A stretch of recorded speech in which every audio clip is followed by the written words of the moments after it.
Welcome to today's AUC People, and I'm delighted to be with John Bauer in the John Bauer Pottery Studio and B&B in Claremont, and it's a very lovely setting to be. So welcome, John. Thank you so much for being with us today. Thank you, Russell. It's great to be here. So John, tell us about this place and your work and what you do in this very creative medium that you've been part of, I think, for many years. Yeah. So essentially, I believe in following your dream and following your talent and doing what you're good at. I was advised to rather be a plumber and be a potter in my retirement. And that concept, have something to fall back on.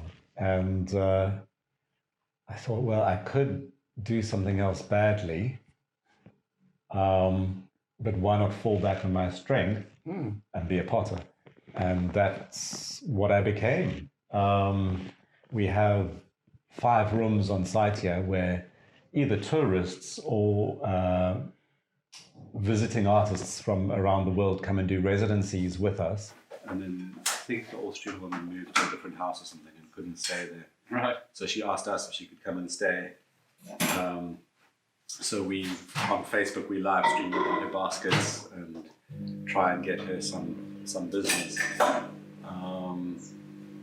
And yeah, she's like a very, I suppose all craftspeople are very sort of gentle people because it's such a meditative process.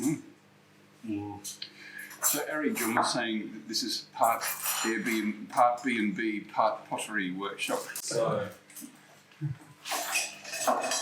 is the you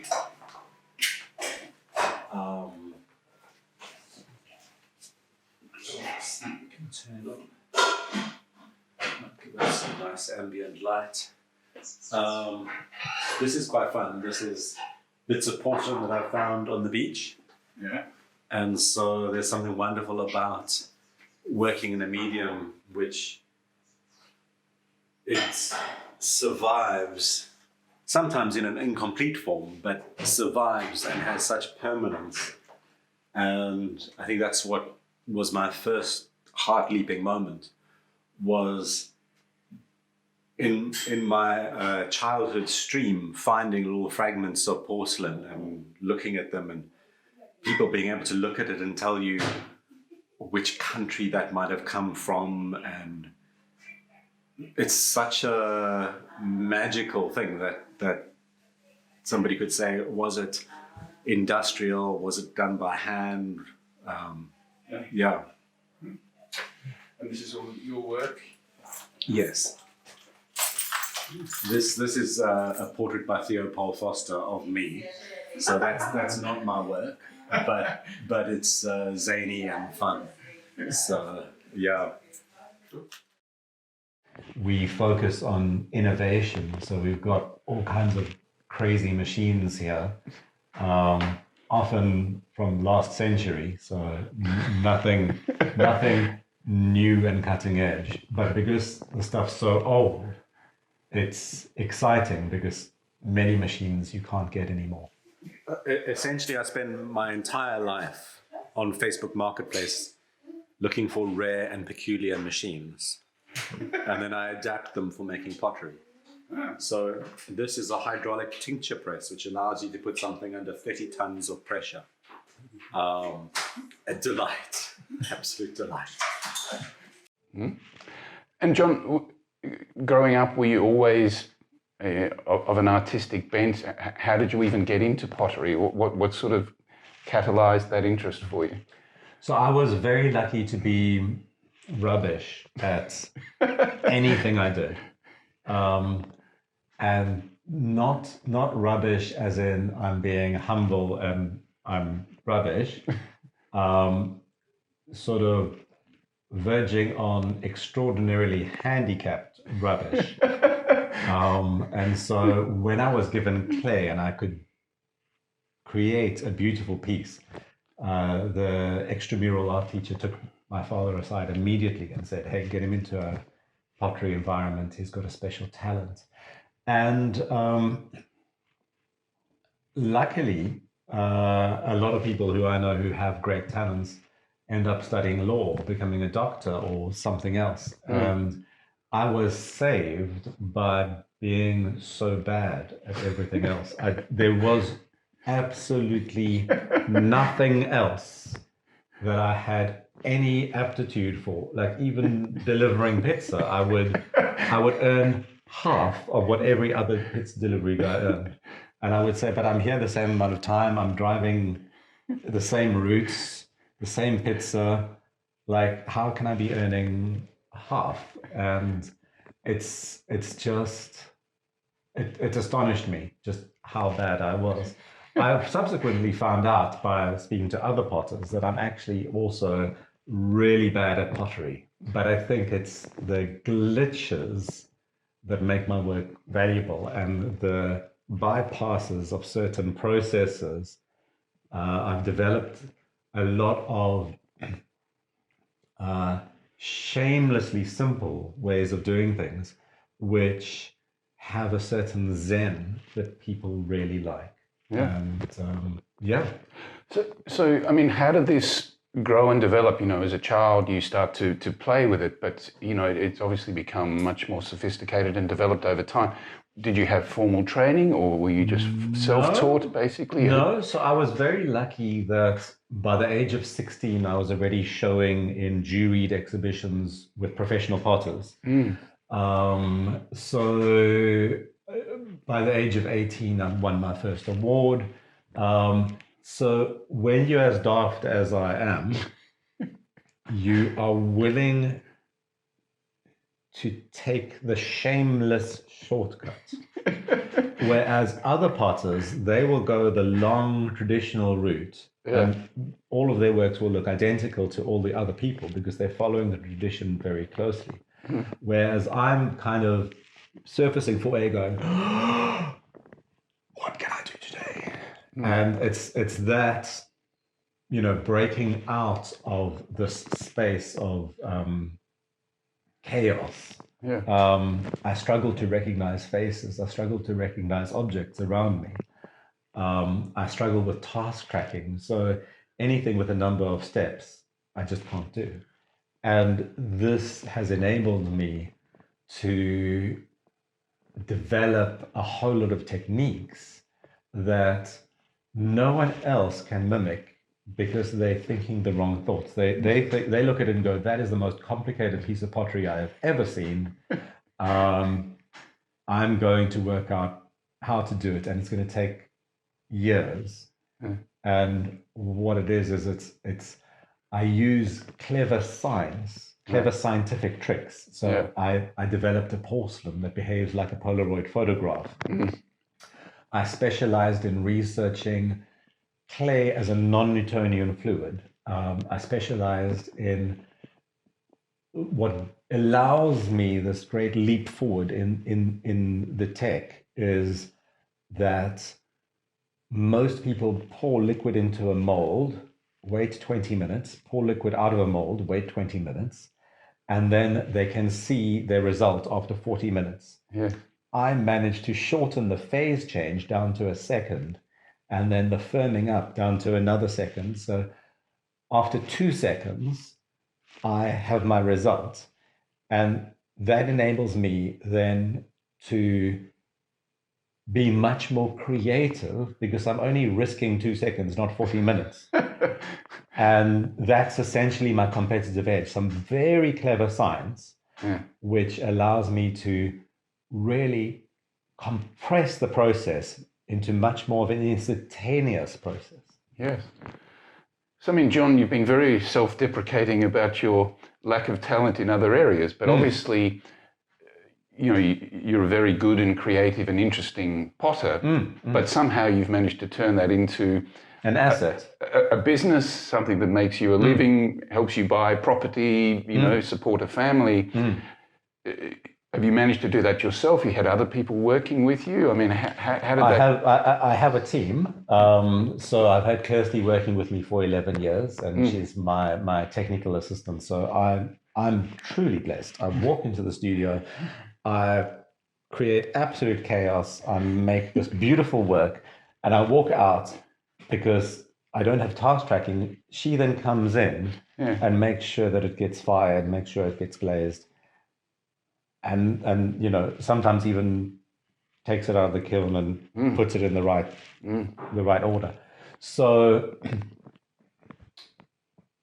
a team, without a team, I would really, probably be a homeless person.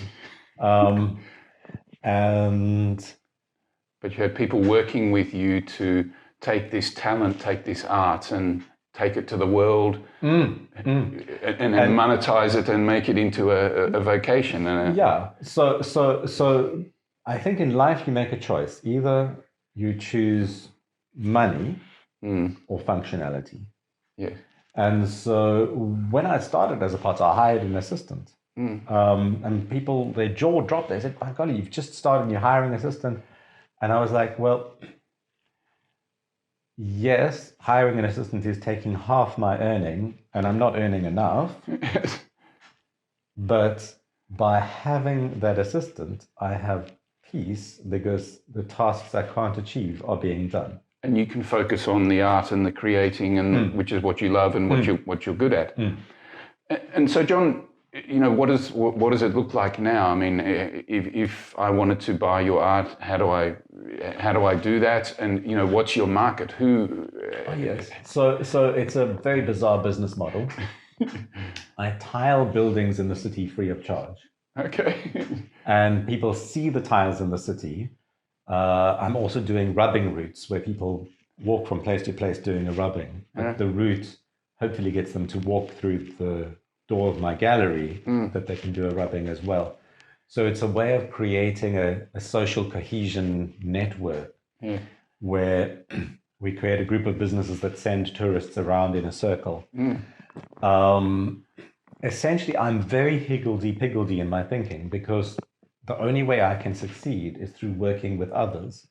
So we're about to start tiling a building corner of Commercial and Plain. And I said to the owner, it would be really great if there was a jeweler on site setting my tiles so people come and look at the building and they can buy one of these things as a brooch, as a ring, as a pendant, as a cufflink.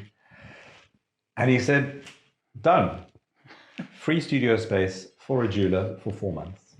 And so now we've launched a competition where we send these things to all the jewelry schools. They set the pieces, they enter the competition, and somebody wins the space. And so, making a living, it's almost like saying, how do you make a living as a jogger?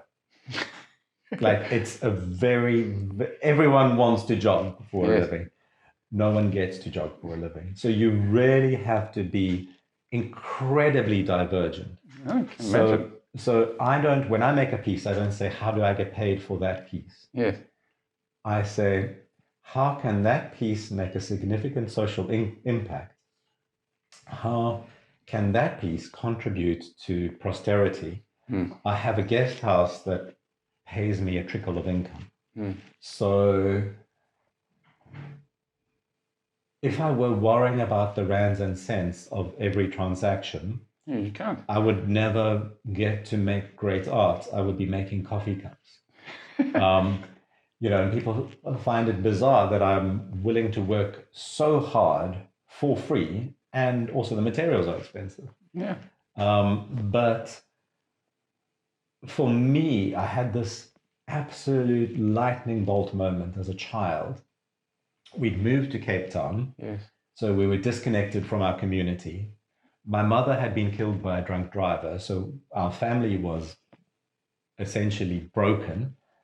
And there was this stream just a few houses down, and I would go and I would stand in the stream with my feet in the stream and look at tadpoles and look at crabs and, this sort of green sanctuary where you feel a little bit better.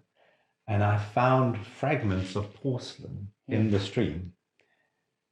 And it was such a wonderful thing, these beautiful things entirely free.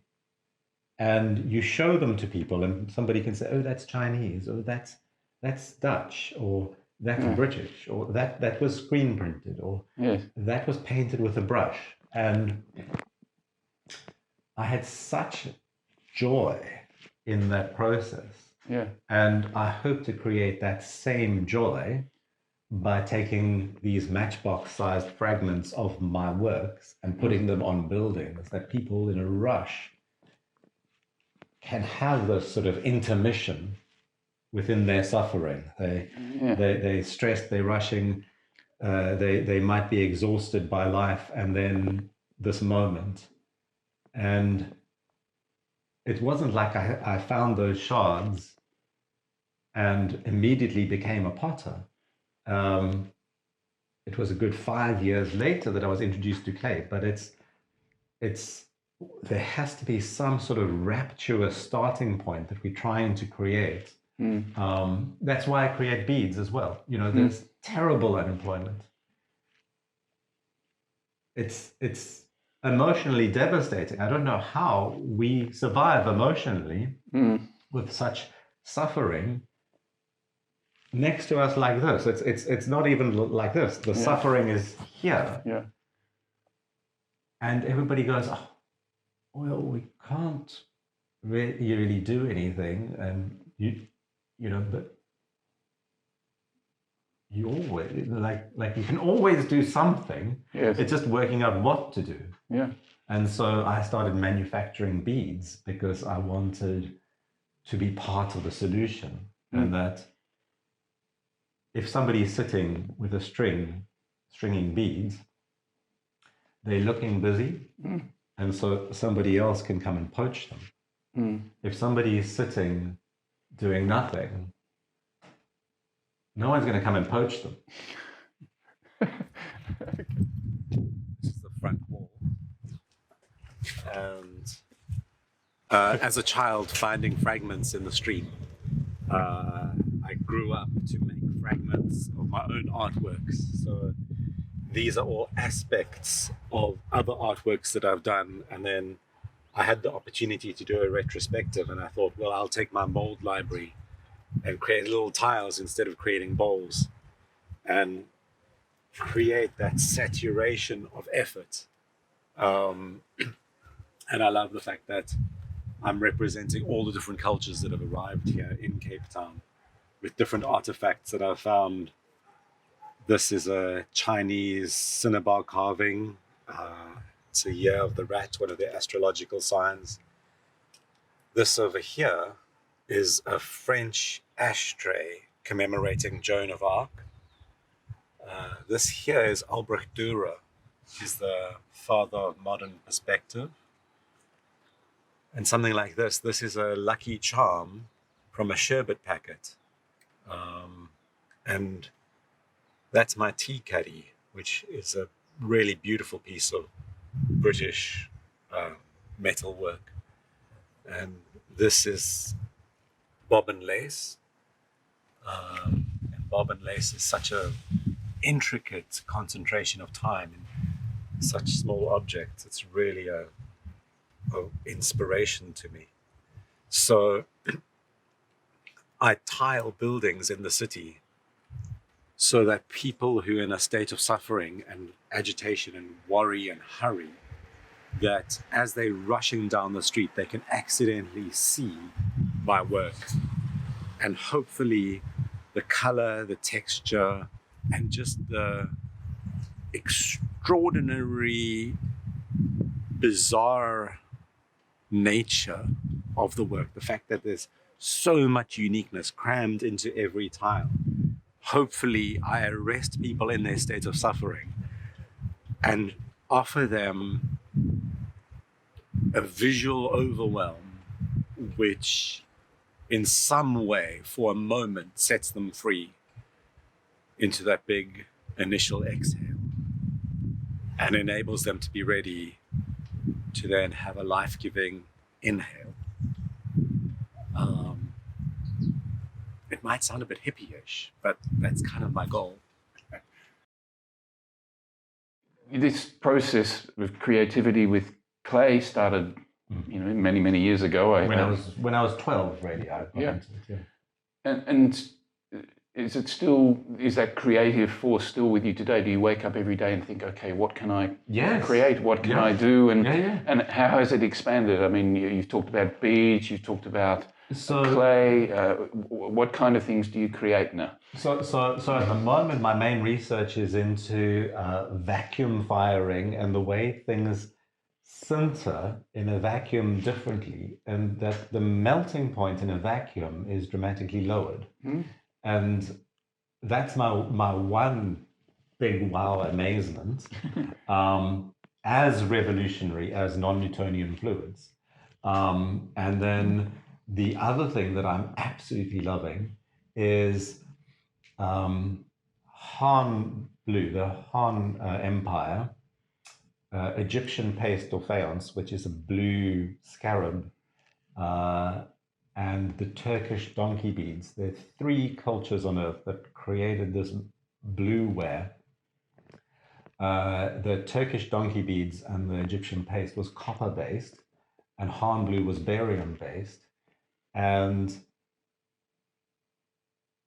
the process of creating these very traditional, very unique blues, doing it in the old ways. So I fire things inside a white mussel shell. So you take the white mussel shell and you close it up and you tape it up and you put them all in a casserole and you put a lid on it and you put it in the kiln. And the shells release salts, and it's an amazing process.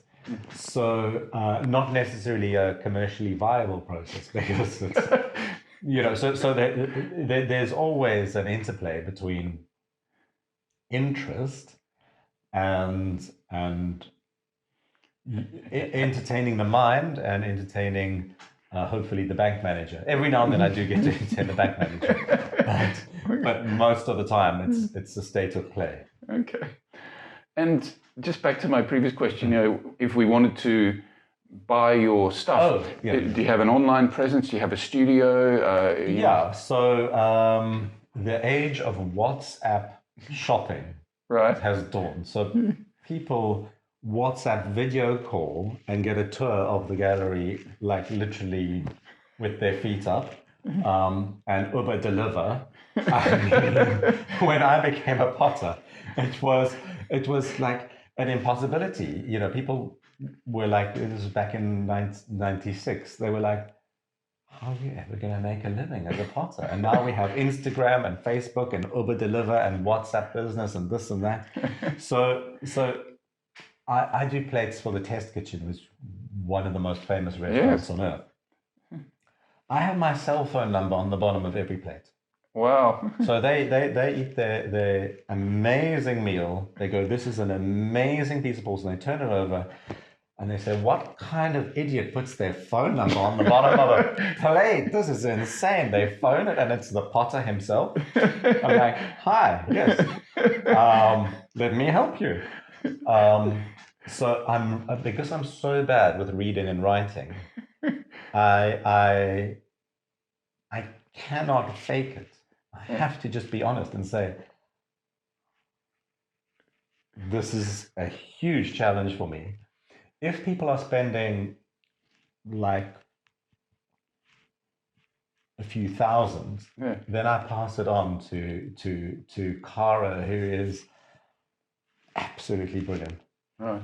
And she can structure communication in the way that big spenders like communication.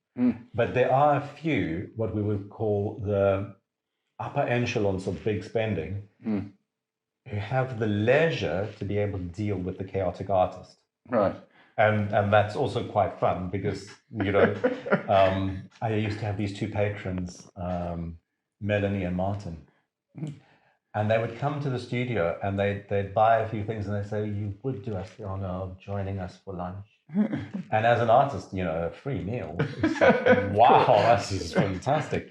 And they would tell the most wonderful stories. He had been in insurance and the story of the bell that they salvaged from the bottom of the ocean. Yeah.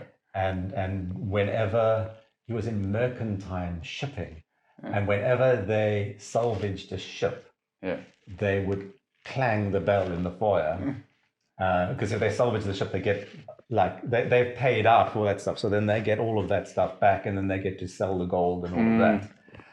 So whenever they salvaged a ship, and they would clang this bell, and he said it was the most wonderful sound because it was discordant. The bell had a crack in it, and it was this clang of multiple resonances. Yeah. But I love listening to people's stories. Yeah. Excellent. Well, hopefully they're...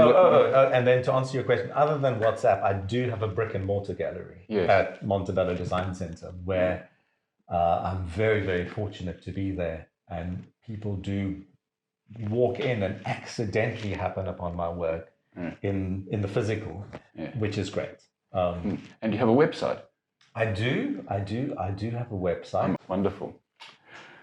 Okay, John. So you touched before on family tragedy with your mum being killed. Can you tell us, take us back to the start? Where were you born? Where did you grow up? And a little bit about your family. Okay, so I was born in Port Elizabeth. My brother was born in Butterworth, and my sister was born in Queenstown. Right.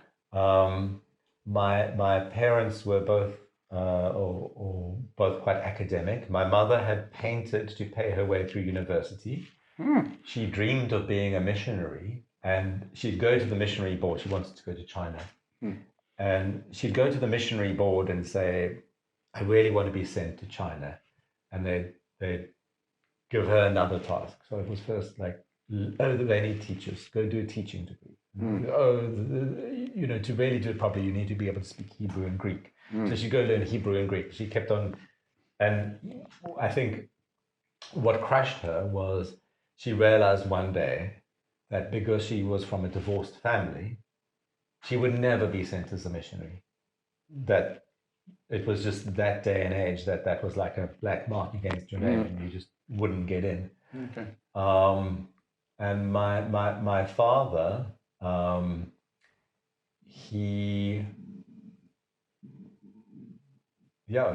they met at Rhodes, and you said your father was an academic as well, was he? Yeah, so at that stage they were both in teaching, right? But he went on to be the school psychologist in the circuit psychologist for all the schools in the Western Cape, and then he went on to go into teacher training with educational studies. And at the age of 78, he's still lecturing now at Varsity College, but lecturing maths. He's got, I think, 7 degrees, and his twin brother has 8 degrees. And my goodness. Okay. Yeah, and he lives to teach. Yeah. Okay. So born in PE, but you moved to Cape Town at some stage? Yeah. So when I was 5, a drunk driver drove over my mother and my grandmother while they were crossing the road, and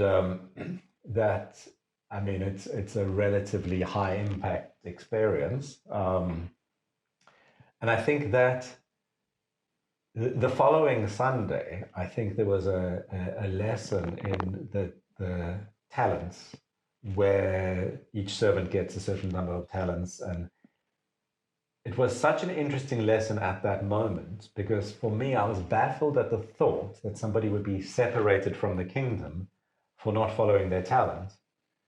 And, trying to get your mind around this, also with your mother who's freshly died, and trying to understand, because what I realized is with this religion stuff, nobody really knew where she was. No one was quite sure. Yeah. You'd get all different answers. And so, it made, I find religion the most fascinating catastrophe because everyone's got a theory. And so you start listening to it and you go, but, my father's house has many rooms. Maybe when you die, you get sorted according to death. Like all the horse riders go into one room. And so you should be very careful. If you dislike horse riders, you shouldn't engage in horse riding in case you die and you get stuck with all the horse riders in the horse riding room. And that's what fascinates me, is the debate as to what it all means. And it's a limitless expanse. You know, if even two Christians in the same church can't agree, and then you've got two different denominations and they can't agree, and then you've got Protestant and Catholic and they can't agree, and then you've got Hindu, Muslim and Christian and they can't agree, and then you add the Buddhists and they can't agree. You say, well, this is a completely unique catastrophe where you have to find an essence and essentially be your best self. I'm going to come back to that in a moment. I just wanted to get the sense. So, born in PE, your mother was killed when you were 5. Yeah. When did you move to Cape Town? I think it was about 6 months later. Right, and that was with your father's work. Did that bring him? I think he wanted to get away from being the widower. The tragic widower. Yeah. Right. And there was 3 children at the time. Yes. And are you the oldest? No, I'm the youngest. So my brother was 9 and my sister was 11. Right. And you were 5. So. Yeah. Okay. So moved to Cape Town and so lived here ever since? I spent 6 months in India. It's quite an amazing place. I spent my 6 months.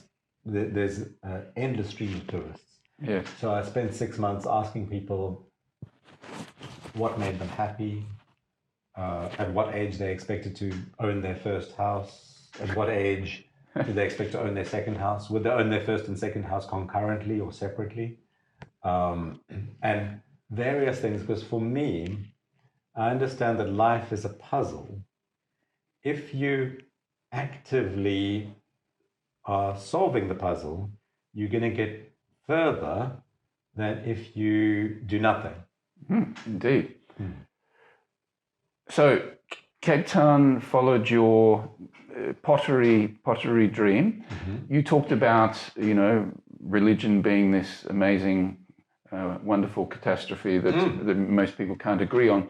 Did you grow up in a certain faith or faith tradition? And how did you find your way to RUC? So I think we started out, Anglican in Port Elizabeth. Then when we came here, we were Church of England. Yeah. St. James over here. Then when I went to Westerford High, everyone went to the youth group in Claremont Methodist. Right. That was great. And then a friend of mine, Mark Berman, his mother went to RUC. And so I just started tagging along with Mark to RUC. So there was a youth group and seemed like a nice place.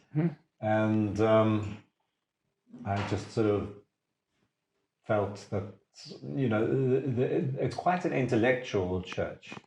And often people who don't really know, if you ask a question, they'll say, don't ask stupid questions, it's because they don't know. Whereas if it's a highly intellectual space, they'll try and look for a way to flatter you about your question, no matter how stupid it is, and use that question in a positive way, because if I'm asking that question, there are probably a whole lot of other people who have a similar query.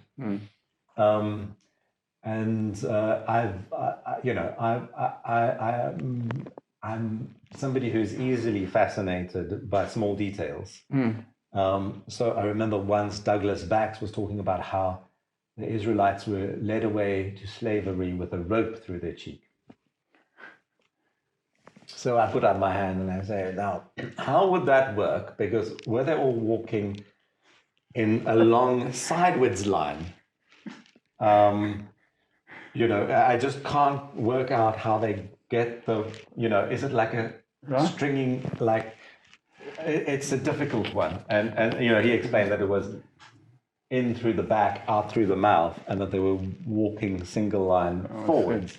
But I think that's what makes it so fascinating, is that the whoever is speaking is able to answer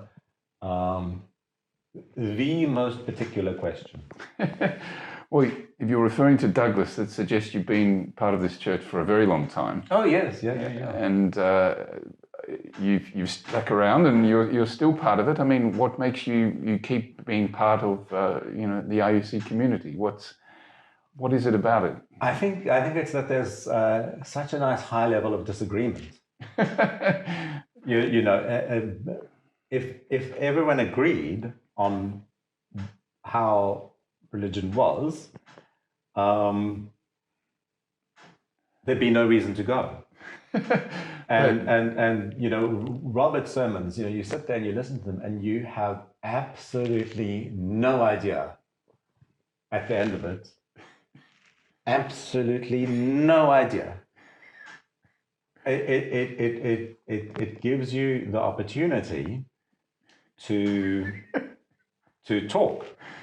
If he said 5 plus 5 is 10, everyone could leave and go 5 plus 5 is 10. That's great. But it opens up exploration and possibility and debate. And yeah, I'm usually so confused by it that I don't even have a starting point of debate. But that's the wonderful thing about the mystery of faith is, if we could easily draw a picture of God and nail it down and say, okay, we now know, then there'd be no reason to go. Yeah. Okay. So, John, amidst all of this, you met a woman who is now your wife and the mother of your children. Tell us a little bit about that and life as a family man, as a father, as a husband. Yeah, so that was very bizarre. She Googled me and saw a picture of one of my bowls, and she was Googling porcelain, not me. But she'd done a bit of pottery, and by the nature of the bowl, she could tell that I was an extraordinary mind. And so it was quite funny. I had a Swedish intern who was half Kazakhstani, half Japanese at the time, reading my emails, because I'm so bad with reading. Kirsty was there packing the kiln. Naomi was reading emails to me, and she says, "Oh, this one." And she says, Rowan Rivera wants pottery classes. I said, well, you never know what comes of these things. Let's phone. So I phone and I say, hi, it's John Bauer. And her voice changes completely from, it was like two separate people talking about, John Bauer. And we all looked around at each other and we all knew that's the wife. From the change of tone in voice. Yeah, I'm very tone sensitive. And so, incredibly auditory as a person. And did she realize at the same time? Relatively soon thereafter. So she came and said, can I have pottery classes? And we had a cup of tea, and I said, tell me about the rest of your life. And she'd worked for the UN, and she'd done some incredible things. And I said, pottery is not for you. You are very high achieving and accomplished in other fields. Pottery is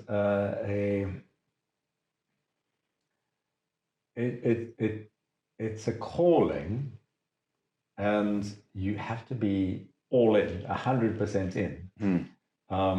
Dabbling you won't be able to make.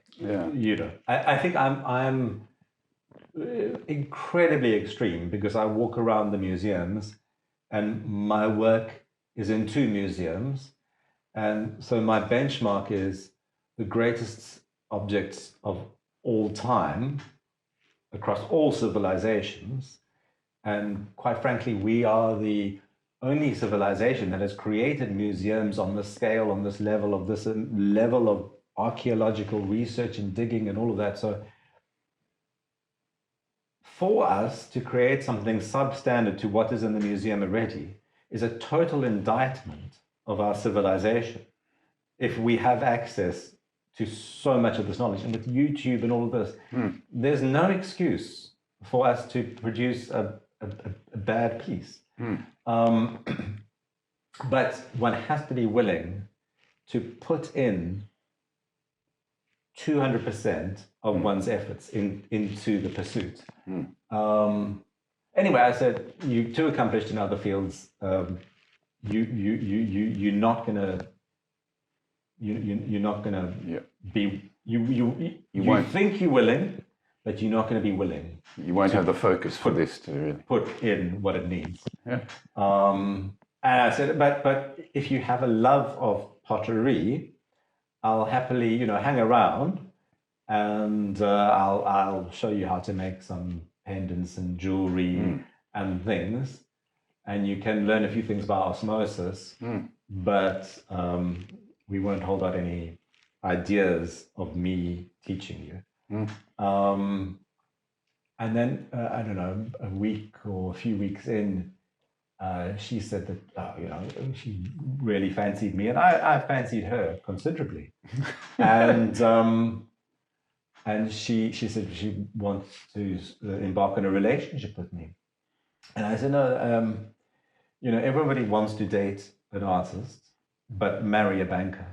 And I don't have time for trying on shoes, so to say. So I said, it's marriage or nothing. I'm a busy man. and she was like, what? I said, I don't have the time to invest in something that's non-permanent. And rather wonderfully, she thought about it for a while, and she said, why not? This is fantastic. And so the story went on. Yes. And children? Yes. So, Ava was born shortly thereafter. And it was fantastic that I had been so emphatic about it was marriage or nothing, because she was completely secure right from the very start of the relationship that it was a very defined space, and and combining fatherhood with this creative life. So I think I have always been living as a father. Okay. So I've always been expecting to marry. It just didn't happen until relatively late in life. Right. So, and I would say that it only happened because I went to a neuropsychologist, Mark Tunbridge, and I cannot say enough good things about Mark Tunbridge, because he gave me a report. So before I would say, I struggle to read. And they'd say, but you can. I'd say, I can, but the exhaustion is it's not worth the emotional cost of trying to read. And they'd say, but the emotional cost of continually failing because you're not reading, surely that's greater. And I go, no, it's not. You don't understand and I could never express what I was up against. And he ran a number of tests, and he said, I can't give you results. You'll go home and kill yourself. And I was like, bingo, finally they found out what it is I'm struggling with.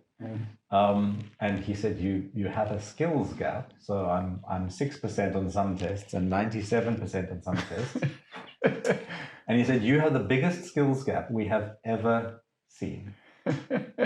And it was the fantastic moment because I had been trying to tell people for many years that there's stuff I can't do. And everybody just heralded me as this great genius. And he said, yes, you are a great genius. And you need to lean into that genius and run with it. So since that diagnosis, not only have I steered away from the things that I really find challenging, but I've steered in the direction of going out and buying the machine and adapting and, you know, the mechanical engineering and the problem solving and these things that he said. Because I said, I have these ideas and I don't act on them because how many billion people are there on Earth? You know, somebody else would have thought of this and done it. And he said, no, no one else would have thought of this because you have a unique brain architecture. So you're saying, though, you've always been a father. What do you mean by that? So I've always been a father, as in Oprah Winfrey once said, live the life you're hoping to live. Start it now, because if you in bars snorting cocaine and then you become a father, you have a chasm in your soul, a split.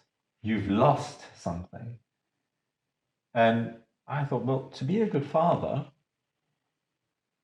I want, because I'm so daft that if I were working on other things, I wouldn't have gained the skills to be a good father. So I thought, well, you know, I need a longer runway than most people. So even though I don't have kids, I will try and lead a very moderate life, eating very healthy foods, making sure that the structure is there. You know, you put all the pieces of the puzzle into place so that it's... So that when I'm actually a father... Yes, to create the most welcoming situation. I hadn't thrown anything away in 17 years, which I think scared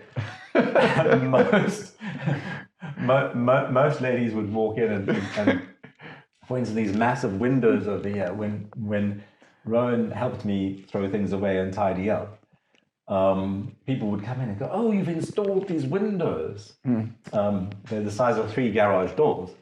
And I'd say, no, they've always been there. You just couldn't see them with the stuff. So because I have very poor task tracking, throwing something away is a complex task. Yes. You have to evaluate, are you going to need it again? And yes, so my wife is truly my hero for having been able to understand my neurological report, understand that there are things that I just need help with.